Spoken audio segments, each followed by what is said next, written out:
What's up, y'all? It's Macho, It's Savory, and you're watching and you're watching Drinks with a Nobody. Be sure to subscribe, hit that notification bell, like our channel, share our content. We premiere Monday, Wednesday, Friday, 6 p.m. Eastern Standard Time. About iced coffee with no ice inside right now? No ice, bro. What kind of coffee is that? How can you call it an iced coffee with no ice in it? Oh man, got watery. All the ice is in there already. That's gross, bro. Water. Do better. Do better. What do we got for today? Yeah, we got the one and only topic. Yeah, let's talk about abortion, man.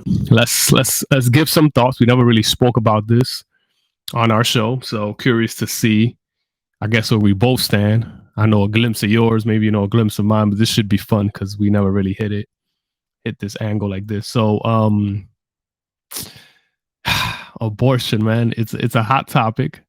It's taken down or altered. Please come hear us out. It's shaming and disrespectful towards women. Please come hear why. And cultures on campus. I mean, by all means, they should represent their views, freedom of speech. I mean, we're pro-choice, we're not pro-abortion, they're pro-life. I mean, we should be allies, if anything, kind of. Stays hot consistently, no matter who's in office, no matter what laws are passed, is a touchy topic because you have one side that talks about personal choice.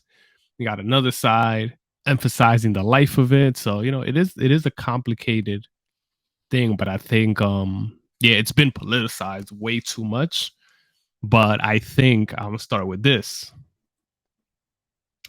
I think abortion has gotten to the point. I don't know if you'll be fully with me here. If you're not, this should be an interesting conversation. That it's literally, the more I look into it, I'm like, wow, they made this, like, they made abortion kind of trendy, I feel. So that's what's sad about it, right? Very that's sad. The saddest thing about it. It's like they've taken those small instances, right? Or the instances that are not the common ones, as far as, rape and, the crazy things that happen. And now they've made that the justification why abortion should actually be a thing that you get to choose, So, yeah, well, what's your thoughts on that? Do you think it's trending as well, or how would you frame this? I mean, I think it's a very hot topic for many people, depending on what circumstances they're living in. And it's been a hot topic as far as my mindset. When I look back, this is my childhood. I know it's been a hot topic before that, but what I'm saying, like, from my recollection, I remember hearing the protests going on about, right to choose versus right to life, and so on and so forth. And I heard all these arguments. It's been polarized more and more. Like, every year that I've grown up, I've heard more polarization on the topic. Like, people are like standing at arms against each other. Like it's either all or nothing kind of mindset. So that's my initial thoughts. Yeah. Women in order to frighten them, and that's intimidation. Privacy in your medical treatment is a sacred human right. Okay, we are here because this doctor's surgery is about to start performing abortions. So we're showing the service that they're about to start providing. So we're simply showing what's going to go on there. So if it's so offensive to you, then maybe the service is offensive. And there's a lot of stuff happening when it comes to different developments of, like, why people agree and disagree, right? And I feel like this is why it's turned very political, because there's talking points, right? So it's like both sides have their talking points, right? Choosing, the other side life, and then it's a constant thing. So every time something happens, one justifies it on one end, and I think we kind of miss the point sometimes. And this is my take here, right? I think the biggest question to answer when talking about abortion is it a life? Right? Because that's just a big question that you can't get around, right? And then both sides need to kind of like come to grips with that. The pro-choice movement doesn't really like to go there too much, understandably, right? Because you have to concede that it's a life at some point. Yeah. And when you concede that, then you are admitting that you're killing a life. If you don't concede that and you work around it, then you're admitting, like, hey, this is why you have fetus or just a clump of cells and all these terms, because people don't want to really admit what it is. I think, like, in some of the conversations I've had of late about this topic, in relation to what you just brought up there about is it a life? I think a lot of times what is really happening with the polarization is we're losing touch with like remorse of losing something, right? Mm.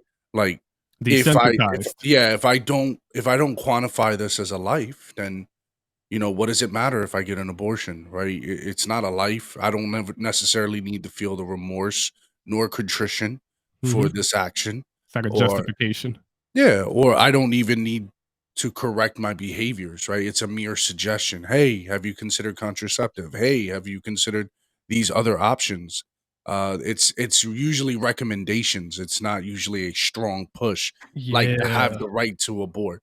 Having the right to abortion is more. It reigns more loudly than the prevention recommendations, right? Like just speaking on the whole idea of like, hey, let's avoid this for the future, right? If you don't want a child, then don't, put yourself in a predicament to have a child. I'm not asking for pure Mm. abstinence because we're not going to put our religious beliefs on everyone else in society. But I would say that should be louder than the abortion or to abort or not abort debate, right? Yeah, and but abstinence is part of the conversation. I agree. You Of shouldn't course. tell that's the only. But again, let's throw that in there as well. But let's throw consequences to your actions in there as well, right? Right, right, Let's throw responsibility, right? And this is I'm talking about here. The woman carries the baby, but the man has also to be held to his responsibility. And then right. you have this kind of natural now conversation about okay, these are the consequences of having sex. This is the consequences of having a baby. Hmm. Um, yeah, let's Sure. talk about how it is killing it, right? To in what term? All right, let's discuss, but let's not pretend that you're just doing something that has no consequences, and when you do it, is about freedom of choice. Like I don't know, it's Yeah. just I Yeah. just think that's a sad way to put it, freedom of choice, when it's like, I think that like I think as our economics in America specifically become harder and harder for like single people in mhm, general. Forget about single parents, just single people. Um we're reverting to a like a village mindset, like getting together, getting clumps or mhm, groups of people together. Like you see it in New York City. We rented out an apartment together, right? We lived in amongst six people. It was a cluster of us, and it's not far fetched to see that in big cities across the United States, right? Clusters of people living together yeah, for economic advantage, and I think um, as we become more and more stringent economically in America, we're probably vicariously pushing people to make these decisions easily. Savory, like okay. it's economically feasible for people to say, "Hey, I'd much rather pay for this abortion, or whatever, get this abortion, than to deal with a lifelong of economic struggle." I mean, I'm sorry So to say that we have to y- relegate it to that, but that's yeah. usually the argument, right? Yeah, that is the argument a lot. And again, it's another sad one too, because it's like, you're weighing out life against that. But do you think the economics, are you saying the improvement in economics would decrease abortions in your opinion? I would say maybe, yeah, most likely. I mean, we have indications of that. Like when we weren't economically stringent, we had a baby boom, right?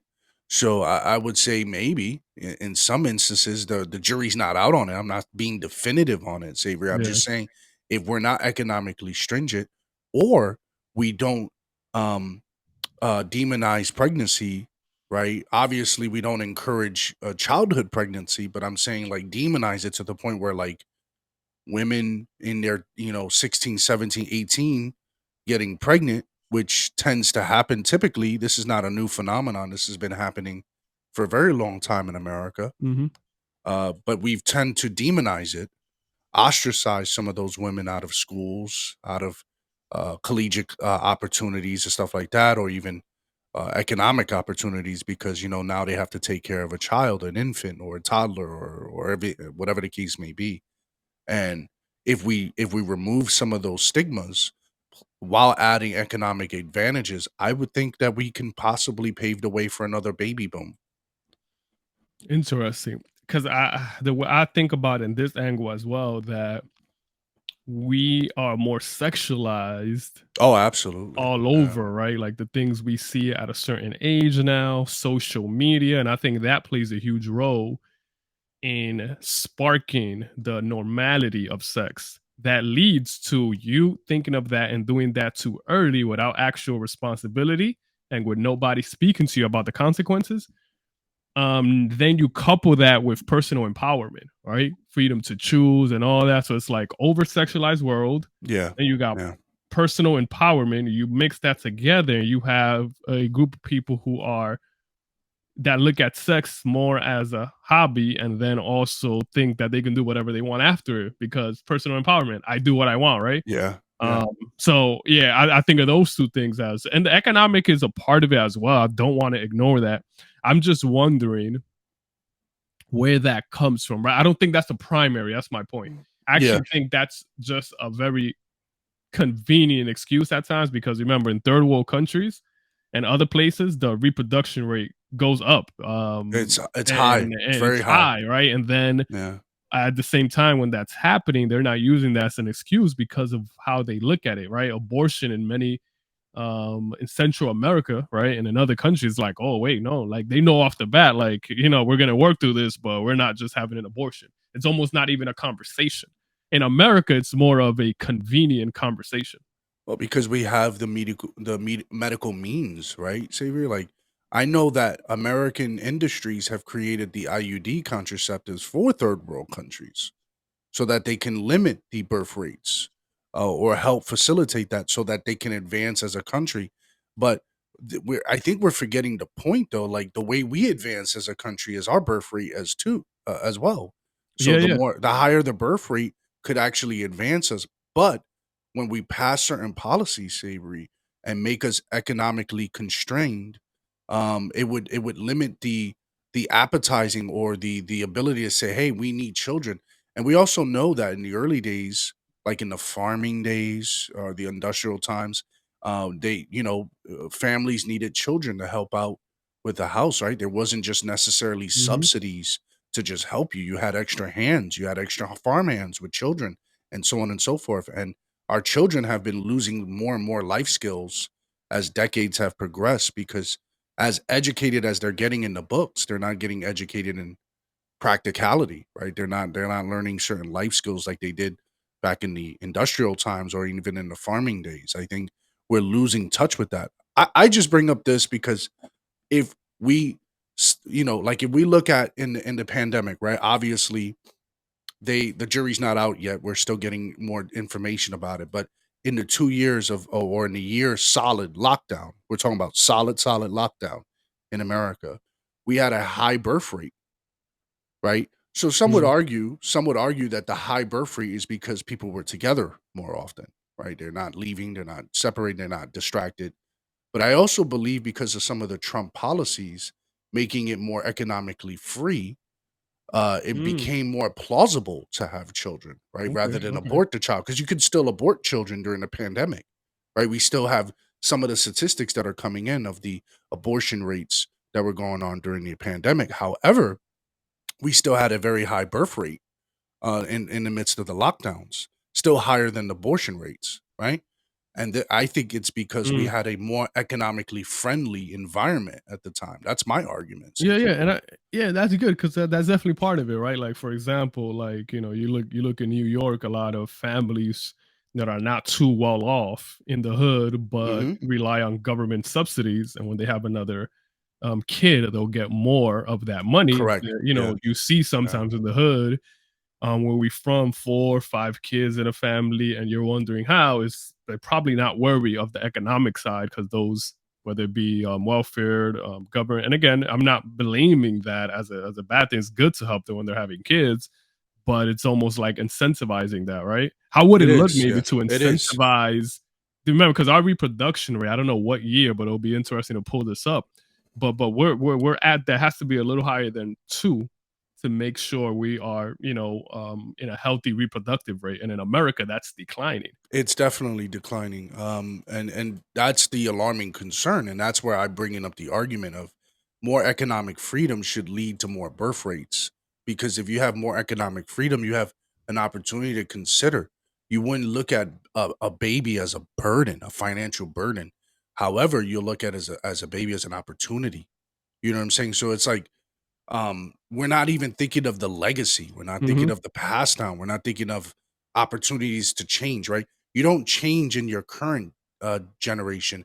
It's usually the generation that precedes you that Yeah. changes it. We know this historically. There's Ye historical, factual basis for this. But yeah. it's like, for me, it's like, if you are constraining yourself as a country, then how can you expect higher birth rates and for not give the option for people to have abortions, right? Like, overall, the way I take it though, Saver, I don't know where you stand. I want to get to this point right now in closing.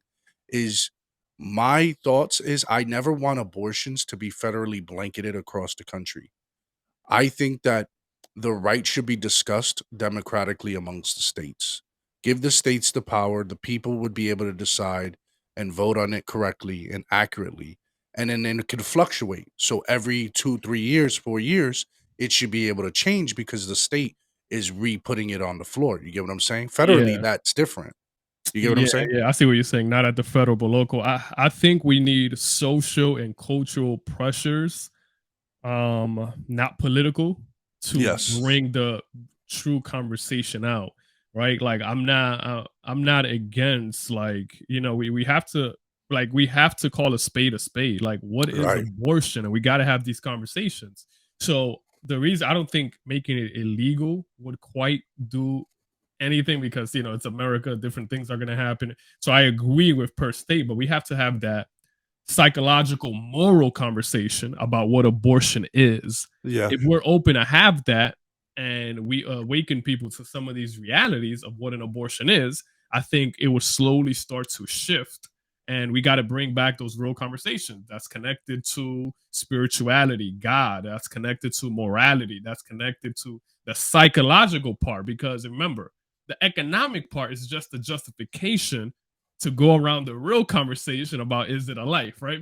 Because Yes. when you Yes. care about something, But it's a life, how do you reach those people who are not going to care about the life or not? You reach them by financial means or by opportunity. Is it going to hinder my ability to continue progressing in my life, right?